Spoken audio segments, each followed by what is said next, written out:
You're listening to Environmentally Speaking, a weekly podcast diving into legal matters surrounding the environment, public utilities, energy, zoning, and permitting laws in Rhode Island and the surrounding areas, with your host, Marisa Desautel. Hello, everybody. Welcome to this week's episode of Environmentally Speaking. Hi, everyone. There's that joy. I'm Marisa, and I'm aggravated as hell this morning. So you're getting aggravated version of me. And I'm Clarice. I'm just going to go with it. Why is it that when you set yourself up for something and you're organized, none of it goes right? Oh, and it's technology and trying to get access to stuff online. I mean, you just it'll make you as mad as you want to be. Isn't there like an old adage where it's like, if you want to make God laugh, make plans or something that? Yeah. I want to throw this laptop out the window. Good news, folks. If you would like to see us on video, we're not glitchy today. Yeah. So that's the thing. If you have been watching any of the previous episodes, I bought a brand new laptop. It's a Dell, and man, what a piece of crap that thing is. Nothing works on it. You can't hear me if I'm trying to do a virtual or a podcast. And the video keeps seizing. Looks like it's having a conniption fit. So I brought my old laptop back, my Fisher-Price laptop. Yep. And nothing on it is working, including trying to get paid access to an article that I really wanted to talk about this morning. So now we're going to have to talk about the topic, but without any real citations to something that our listeners can go and read for themselves. Mm-hmm. I did find another article. Obviously, I couldn't get access to the first one. Nobody can get access to the first one. You know why? Because they don't want you to. They want you to put your credit card information in, but then they're not going to give you the access. You got school bus mad. Oh my God. My day is made. So you are angry. School bus mad. I'm so angry. Yes. Oh, new favorite episode incoming. School bus mad. Yes, for our listeners, if you haven't heard it, go back and listen to School Bus Admissions, where I also lose my shit. So today. You did. You lost your mind about that one. At least you waited until the end of the episode to do it. I'm right out of the gates. I am livid. Strong. All right, can you just start talking? Because I'm not going to stop with my rants. So speaking of coming out the gate mad, I'm sure that there are people in Rhode Island legislation who are pretty dang mad. We are talking today about short-term rentals in Rhode Island. Specifically, there is a new Rhode Island requirement. I'm not sure if it's officially a law or, how we're going to categorize that. But if you have, say, an Airbnb or a Vrbo in any sort of short-term rental in Rhode Island, you have to register it. And I would love to give you more information on whether it's a state law or just a requirement, but I can't. You know why? Because I can't get access to any of the information.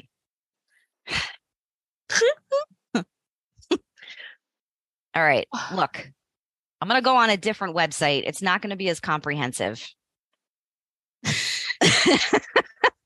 So what we're talking about here is Rhode Island's short-term rental registry. Yes. And shout out to the WPRI website, because you can actually go on there and read about it. And the Boston Globe. We'll include that one as well. The Boston Globe, yes. We are not going to mention the stupid website that doesn't work, that I've wasted 30 minutes on today. According to WPRI, the Department of Business Regulation is the state agency responsible for overseeing Rhode Island short-term rental registry. Mm-hmm. It officially launched in October of last year, and it's a product of state law. So this registration process is statutory. It's mandatory. Mm-hmm. But mandatory and being acted on, as we've recently read, isn't one and the same. What do you mean? So from what I've read, it seems that not all short-term rental locations have registered. And got you. The organizations are estimating that a vast majority of folks who have these rentals have not yet registered. And now it comes into, there is an enforcement clause. There is a fine. If memory serves, I believe it's $50 for your first 30 days of unregistration. And then from 31 to day 60, it jumps up to $500 a day. And then from day 60 on, it goes to $1,000. That's a pretty steep consequence. Yeah, I knew that it was maximum $1,000 penalty. What I find interesting is between the two online sources of information that I was able to look at, the Department of Business Regulation said last year that if they found people out of compliance, there would be a full administrative process. So that was last year's quote. This year, the information available online says that people are not registering and nothing is being done about it. And that there really is no enforcement policy contemplated by the statute. So the Department of Business Regulation has no full administrative process. They only have the ability to issue a fine. Huge discrepancy there.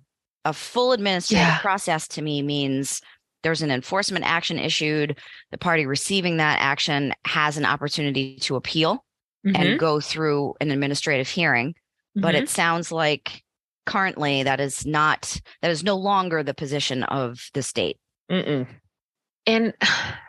this brings up several other questions for me.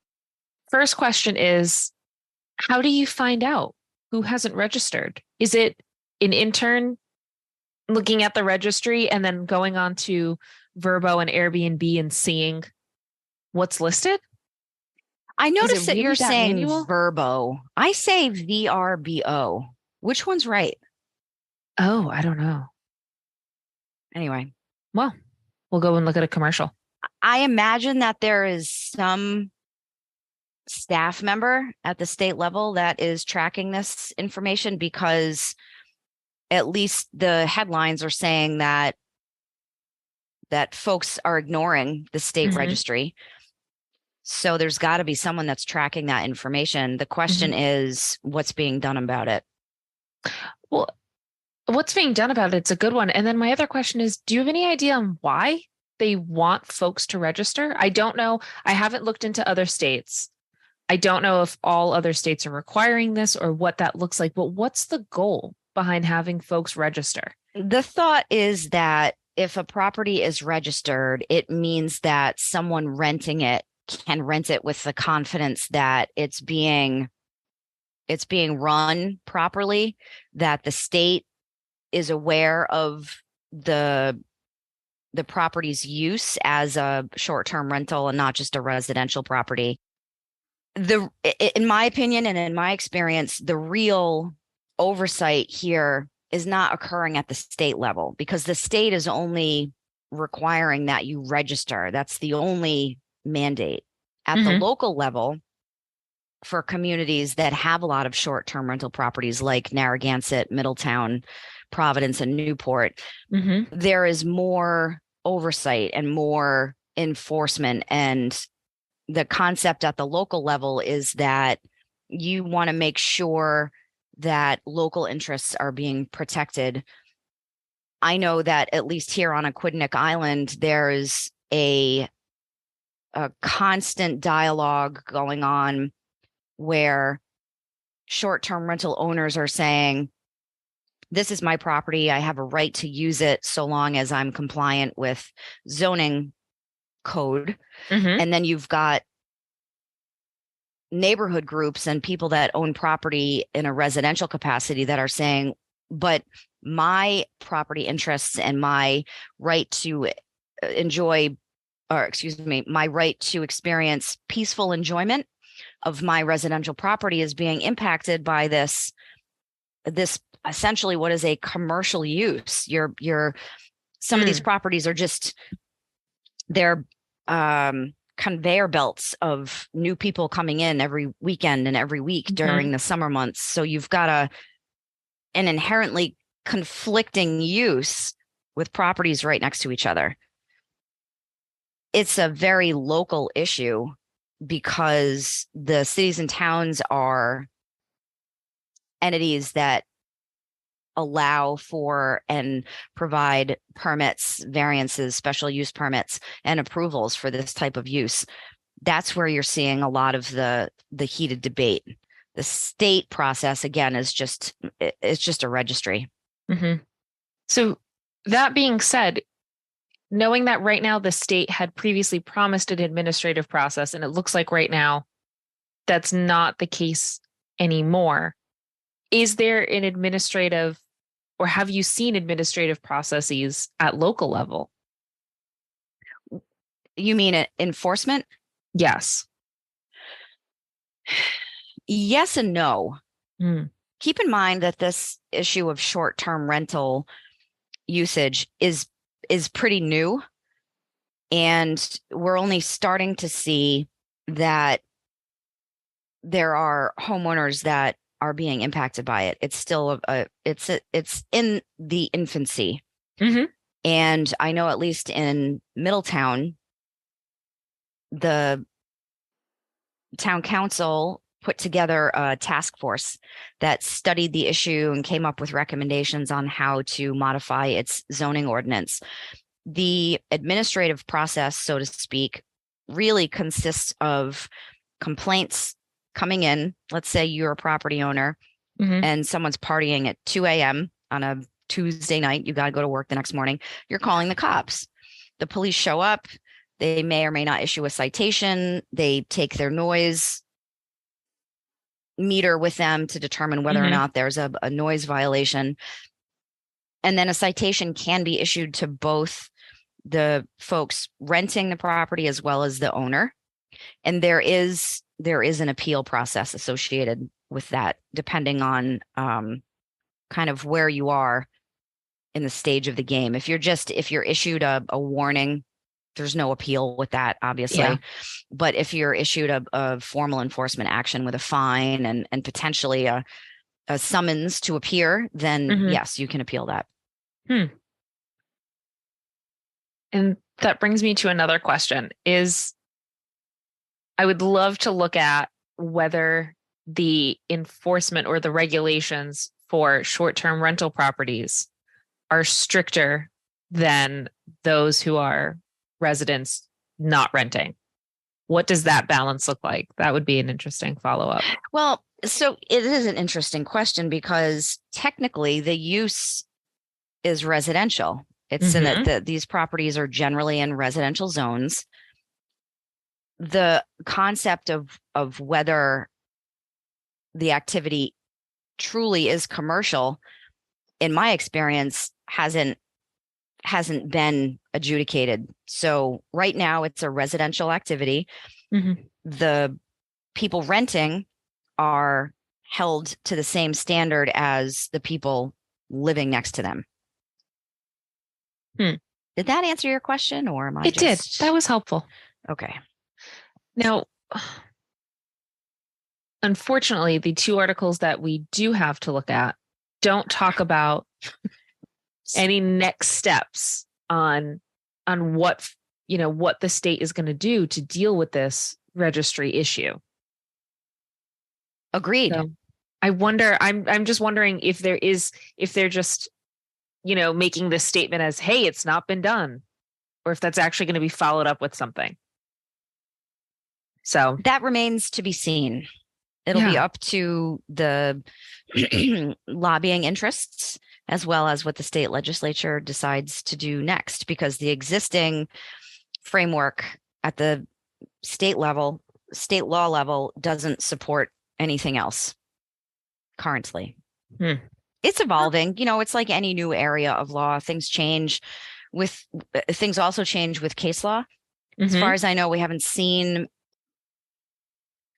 anything besides maybe 2 or 3 litigated matters in Rhode Island Superior Court. But I fully anticipate that once more requirements are put into place, folks are going to start appealing them. You might see some injunctive relief as the summer months get closer and these requirements go into place. If they're arduous or they prohibit people from listing their property on Airbnb, or cities and towns are feeling like we need to put a stop to this activity for public health and safety, you might start seeing more requests for help from the courts.